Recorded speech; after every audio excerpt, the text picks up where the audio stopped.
Et des chansons et des prévers, je leur souhaite de tout cœur. Mais vous avez un goût quand même fabuleux pour les bons mots, entre guillemets, le pas très résistant, tout mon cœur est français, tout ça, c'est quand même des répliques. Ah oui, mais ça c'est autre chose, c'est en moi, ça ne c'est pas fabriqué, ça vient comme ça. Ça n'a pas d'importance.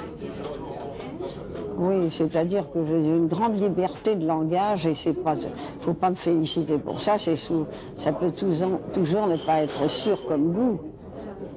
Et ce n'est pas, là, c'est autre chose, je n'impose pas ça. Dans la vie, je parle comme je veux, vous aussi. On est libre de parler comme on veut. Oui, Pourvu qu'on apporte un peu de drôlerie aux gens, parce que la vie n'est pas drôle. Absolument. Juste avant de terminer, je ne sais pas si vous avez dit sous forme de boutade, vous disiez que votre père et votre mère étaient morts à 50 ans et qu'à la limite... Mais je n'ai pas vu, mais ils sont morts à 45 ans à peu près. Je n'ai pas vu mes parents âgés. Et je crois que c'est très beau dans la vie de ne pas les avoir connus âgés. Ils sont morts très jeunes, 45 ans, 46 ans, enfin peu importe. C'est très rare qu'en effet les parents meurent tous les deux à 45 ans. Et c'est pas une chose triste ça. Il reste bien dans ma mémoire. Oui, juste un mot. On a filmé la coupe que vous aviez eue la coupe de l'optimisme. C'est oui. ça. Est-ce que, disons avec ce qui vous est arrivé ces derniers temps, c'est devenu une tragédie? Non, non, c'est la vie, ça marche avec le tout, oui. Si on veut remonter, qu'est-ce que j'aurais fait n'ayant pas eu d'accident? À supposer que je n'ai pas, que je continue ma carrière, qu'est-ce que je serais devenue? Peut-être une poule emmerdeuse à vouloir des rôles, qui sait, c'était pas mon genre, mais enfin on ne sait pas. Qu'est-ce que je serais devenue? Non, ça je n'accepte pas ces choses-là. Au contraire, ça m'a enrichi, car en effet, de 40 à 44, après 44, je n'ai joué que la tragédie. Oui. À part une revue à l'Empire, où je suis allée jouer une revue à l'Empire, tout était dans la tragédie. Je ne l'aurais jamais eu avant, on ne m'aurait jamais confié le tramway nommé Désir, ni la descente d'Orphée, ni un otage avant.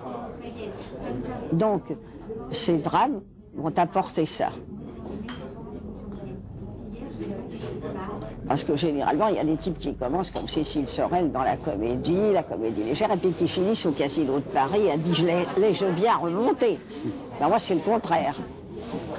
Absolument. Là, on a filmé les derniers jours votre anniversaire. Oui. Il y avait d'ailleurs Jean-Louis Barrault. Oui, que j'aime beaucoup. Oui. Pendant un long moment, vous êtes restée silencieuse. On n'a pratiquement pas entendu parler de vous. Je sais pas, peut-être. C'était involontaire. On ne dit pas parler de moi, il faut qu'on parle de vous. On ne se présente pas pour qu'on parle de vous. Certainement pas, c'est pas du tout ce que je voulais dire ici, mais c'est-à-dire on ne vous a pratiquement plus vu pendant... Ah, mais on ne pouvait pas me voir, c'était impossible que je monte sur une scène. Par mes yeux, d'un accident abominable. L'œil, les yeux commandent tout, commandent les jambes, c'est pas les jambes qui commandent les yeux. Donc il m'était impossible de jamais refaire mon métier. Bien sûr. C'était impossible. Ça n'existe pas.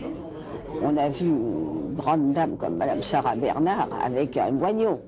C'est-à-dire que ça s'arrêtait aux genoux. Elle n'avait pas de jambe de bois, jamais. Oui. Alors là, on peut regarder son partenaire, mais au théâtre, il est impossible de jouer sans regarder son partenaire. Ça, c'est pas possible aveugle.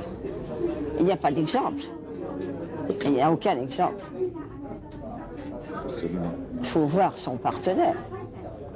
C'est ça, donc vous disiez au début de cet entretien, not so bad. Je sais que vous avez dit sur la 3e chaîne que vous détestiez la nostalgie. Vous n'aviez pas, c'était un mot que vous n'aimiez pas. Moi, j'aime pas ce mot. Oui. J'aime pas.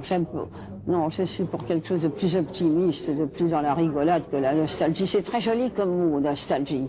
C'est très chic. Il est nostalgique, elle est nostalgique. Ça fait bien, ça. C'est pas mon genre du tout. Non, le mot est joli. Et puis ça veut dire quoi exactement, la nostalgie? Se baigner dans un autre bain, dans une autre époque. Avoir la nostalgie de 1830, de 1840. C'est une chose comme ça, à mon avis. Bien sûr. Moi, c'est pas mon cas. Je suis pour ce qui est et le futur. Pour ce qui va venir. Cannes vous prépare un hommage, je crois, Qui au Festival de oui, Cannes. ça serait, je suis déjà très touchée par celui de Courbevoie. Vraiment, je suis très émue par ça. Je ne me vois pas méritant ça, vous voyez. Je suis d'autant plus touchée que je ne crois pas le mériter. Vous pensez que quelqu'un d'autre le mérite plus que vous? Je ne sais pas ça. Je pense qu'on ajoute beaucoup à cette grande infirmité, ce grand accident. Je crois. Ça ajoute, pour moi, ça. Parce que quelqu'un qui ne voit plus, malgré tout, ça touche, ça émeut. Moi-même, je suis émue sur les cas des autres quand on ne voit plus. Je ne m'occupe du reste que si je garde mon numéro dans l'annuaire, c'est pour les aveugles. S'ils veulent me demander quelque chose, faire part de leur peine, de leur... Voilà, je garde pour ça. Mais vous êtes quand même... Et je crois que toutes ces démonstrations vont beaucoup, malgré tout, je pense, 50% à mon infirmité, je pense. Ça me touche d'autant plus. Mais vous êtes quand même conscient d'avoir tourné dans pratiquement les plus grands films de l'histoire du cinéma. J'en ai tourné de très beaux grâce à des poètes. Nous revenons-en à M. Janson et à M. Prévert.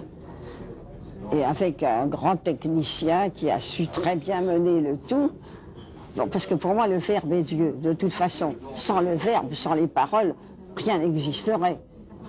Des trucs de Racine, vous faites bien, vous parlez pas les trucs de Racine, qu'est-ce que ça voudrait dire, non?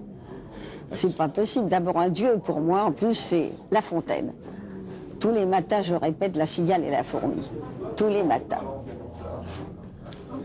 Mais à votre anniversaire, on a vu, Marcel Carné, on a vu Claude Autant-Lara, on a vu... Mais bien sûr, je les aime, ces gens-là. Mais ces gens-là ne tournent plus depuis des années. Comment expliquez-vous qu'on les ait un peu mis dans un ghetto? Mais est-ce qu'ils n'ont peut-être pas d'auteur aussi? Voilà. Et toutes ces jeunes actrices qui se réclament de vous, comme Béatrice Dalle ou Sandrine Bonner, vous entendez parler d'elles? Vous êtes un peu un phare pour cette génération d'actrices de 18-20 ans. Je trouve que je leur souhaite d'avoir justement des trucs comme Les Enfants, Les Visiteurs et tout ça. Je leur souhaite ça. Il y a même un film qui ne sort pas et que j'aime beaucoup qui s'appelle Gibier de Potence, qui est vraiment bien, qui était nouveau. Les personnages étaient nouveaux, à mon avis. Non, on ne le voit pas, celui-là. Je leur souhaite ça.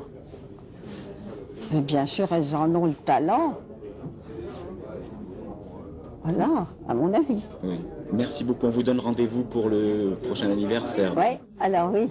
Là, ça serait alors en 89. Absolument.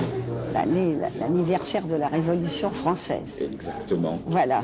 Merci beaucoup. Merci vous qui êtes gentil. Pardon pour tout ce que j'ai dit. Au contraire.